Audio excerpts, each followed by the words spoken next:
మహారాష్ట్రలో మరాఠా రిజర్వేషన్ల అంశం మరోసారి హీట్ పుట్టిస్తోంది. మరాఠాలకు ప్రత్యేక రిజర్వేషన్లు కోరుతూ యాక్టివిస్ట్ మనోజ్ పాటిల్ ఇవాళ ముంబైలో నిరాహార దీక్షకు దిగారు. మనోజ్ పాటిల్కు మద్దతుగా జనం భారీగా రోడ్లపైకి వచ్చారు. దీంతో ముంబైలోని సిఎస్ఎంటీ చుట్టుపక్కల పోలీసులు భారీగా మోహరించారు.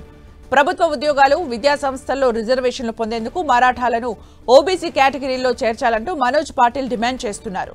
ముంబైలోని ఆజాద్ మదన్ మైదాన్లో మనోజ్ పాటిల్ చేస్తున్న నిరాహార దీక్ష రెండో రోజు కొనసాగుతోంది.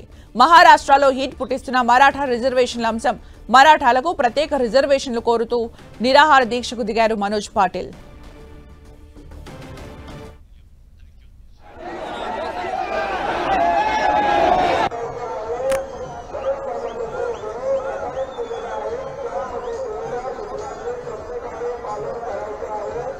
మరాఠాలకు ప్రత్యేక రిజర్వేషన్లు కావాలి అంటూ మనోజ్ పాటిల్ నిరాహార దీక్షకు దిగారు. దీంతో మనోజ్ పాటిల్కు పెద్ద ఎత్తున అక్కడ మద్దతు లభిస్తోంది. ముంబైలోని సిఎస్ఎంటీ దగ్గర అతడు నిరాహార దీక్షకు దిగడంతో పెద్ద ఎత్తున అక్కడికి చేరుకున్నారు స్థానికులు. అతడికి మద్దతు తెలుపుతున్నారు. మరాఠాలకు ప్రత్యేక రిజర్వేషన్లు కోరుతూ నిరాహార దీక్షకు దిగాడు మనోజ్ పాటిల్.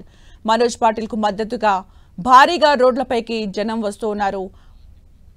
ముంబైలోని సిఎస్ఎంటీ చుట్టుపక్కల భారీగా పోలీసులు మోహరించారు. అయితే మనోజ్ పాటిల్ చేస్తున్న నిరాహార దీక్ష రెండో రోజుకు చేరుకుంది. దీంతో జనం అక్కడికి పోటెత్తారు.